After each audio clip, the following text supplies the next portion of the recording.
Hey Rod Company, welcome to a very special video. This was something I wanted to produce to make it really clear because this changes how you view zombies and Revelations.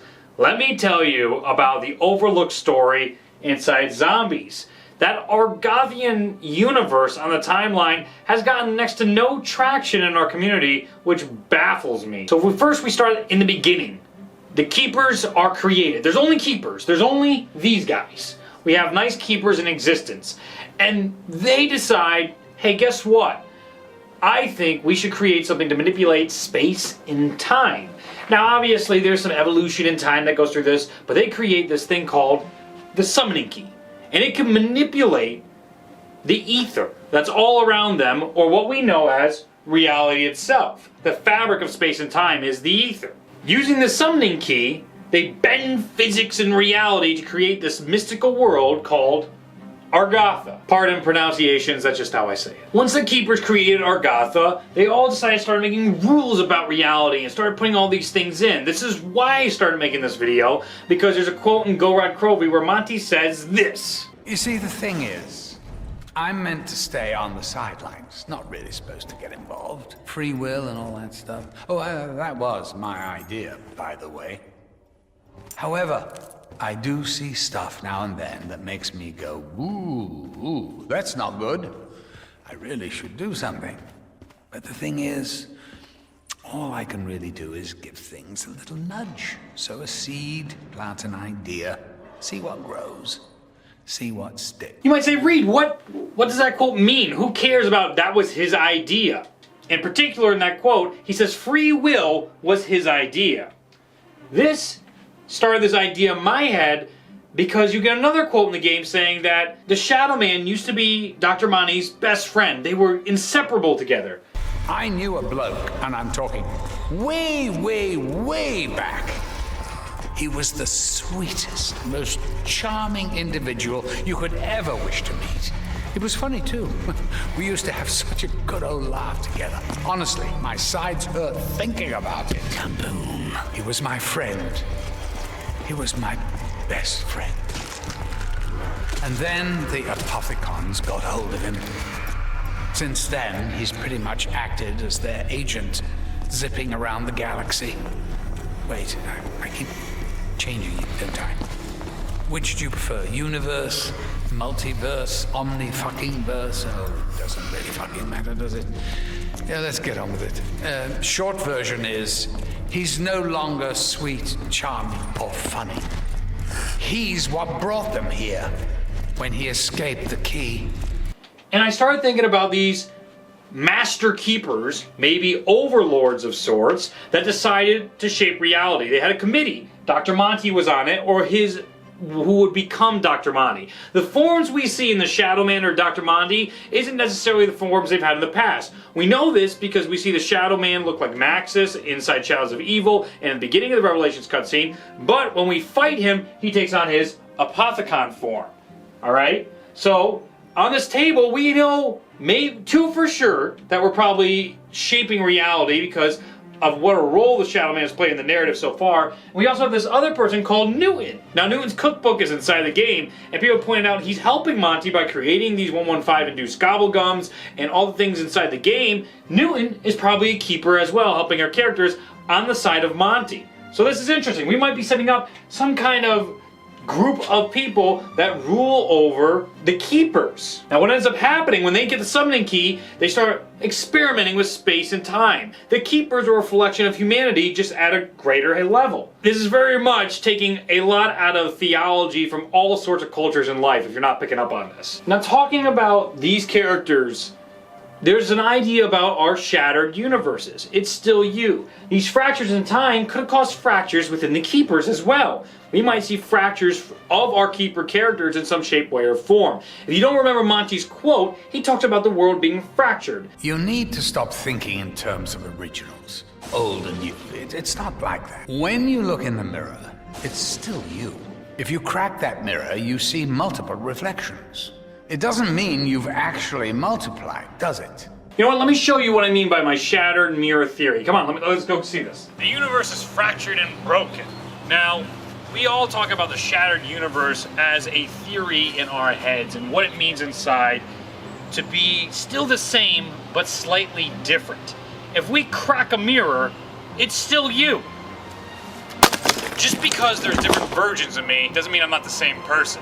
You see these splitters and shards and all these different universes. As I reach out, it has a ripple effect. And sometimes I'm slightly different or the same, whether I'm in one universe or another. The Shadow Man decides to start experimenting with the Dark Ether. We don't know his original name or where he could have came from. We just know he used to be a keeper, and he started experimenting, very similar to how Richtofen started experimenting with Group 935 in the original Dimension 63 universe with Ultimus. Once he gets involved into that awful Dark Ether, he gets corrupted by it. When they find more, where's the Dark Ether? Well, the Dark Ether is almost a representation of hell inside our universes in our game. This is what happens when keepers become corrupt. In Drak, we cleanse a keeper because he got too close to the MPD. We'll get to that in a moment. But think about it. Every time a keeper is corrupt, that is reflecting what happened in the beginning of time inside our universe. We seriously have a whole new world introduced to us. This world building, this whole new universe, and the things that are going on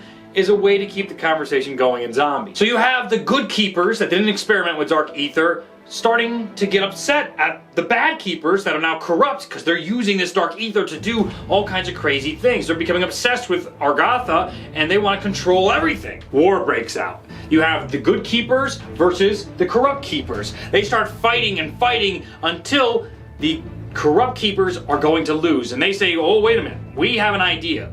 We just found this new universe, all right? We're going to send 115 there because they seem a lot like us, like the keepers. This universe would be Dimension 63. They were hoping that by giving them 115, that would cause a rift in space-time, allowing them to escape their inevitable imprisonment in the Dark Ether. They knew this losing the Great Keeper War, and they also decided in that same universe that we just found through the summoning key and all of our research, we should hide our greatest creation there, the MPD. And this is why when Richtofen touches the MPD, he becomes obsessed with trying to get to Argatha. He becomes corrupt and hears voices in his head, the voices being the Shadow Man inside our game. Sure enough, in Dimension 63, a rift occurs when Group 935 starts messing with Element 115. This allows our keepers to escape their imprisonment in the Dark Ether and go to Dimension 63, which is Shadows of Evil. And then this Shadow Man gets stuck in the summoning key inside Shadows of Evil. Richtofen leaps in and steals it, and then by the end of it, ends up in Revelations, as we all know, and Maxis lets out the Shadow Man inside Revelations, which is Argatha.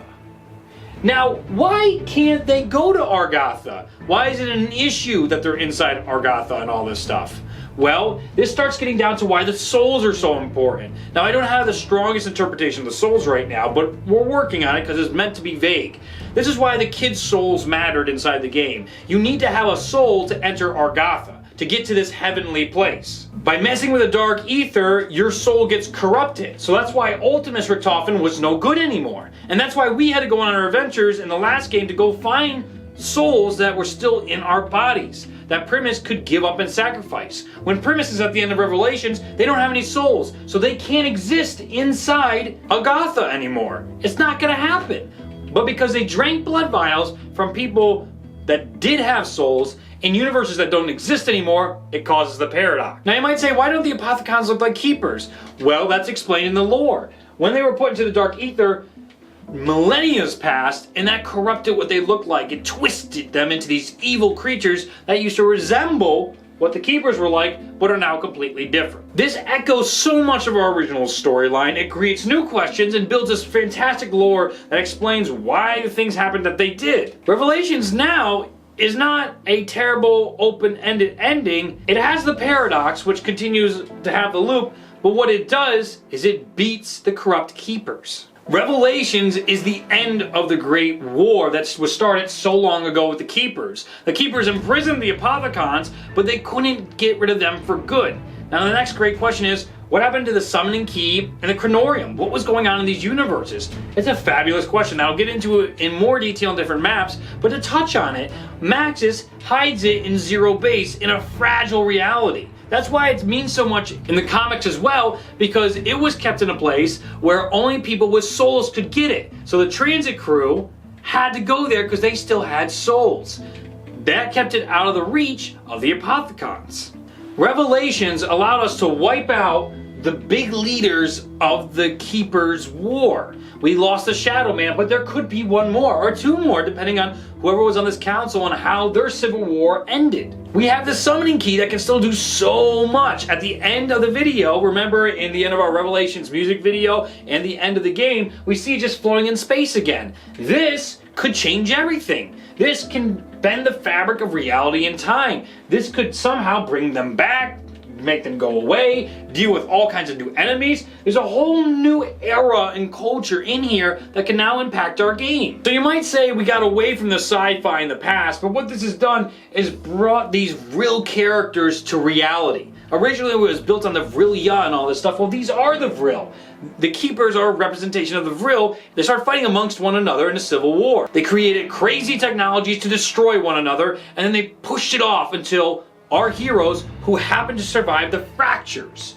So during this rift in the fractures in time, there was only 4 characters that really could save the day. That's why Monty in the Gorod Krovi quote says, "I would choose anybody but you guys. I can't believe I got you, but this is how it has to be," because somehow our main OG4 that are Primus survive. And Ultimus could be coming in our next game to conclude how things go on. In summary, Revelations ends the game in the Keeper War. The good Keepers win from the help of Primus. The paradox continues with our characters only to be resolved in the next game that could impact the fractures that were caused by the Apothicons in the past. The MPD was this device created by the Keepers through the Dark Ether to get as his gateway to power, to try and utilize it to take over heaven or Argartha. The Apothicons failed, but there's more to it now with the children's souls that exist inside Argartha. This perfect world has so much more to offer, and so much more that could happen down the line that we can't even guess about just yet,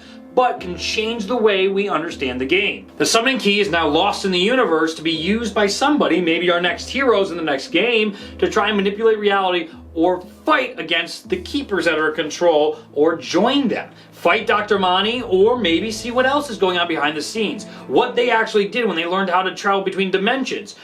If they're not so different from us, from their history, should we really be trusting them? So there you have it. That is the untold story or overlooked story of the Keepers and the Apothicons and their war and what it meant for our game. There was so much more going on. It's almost remnants of those Game of Thrones stories where you have the White Walkers in the background of the story, plus the political strifes inside Game of Thrones.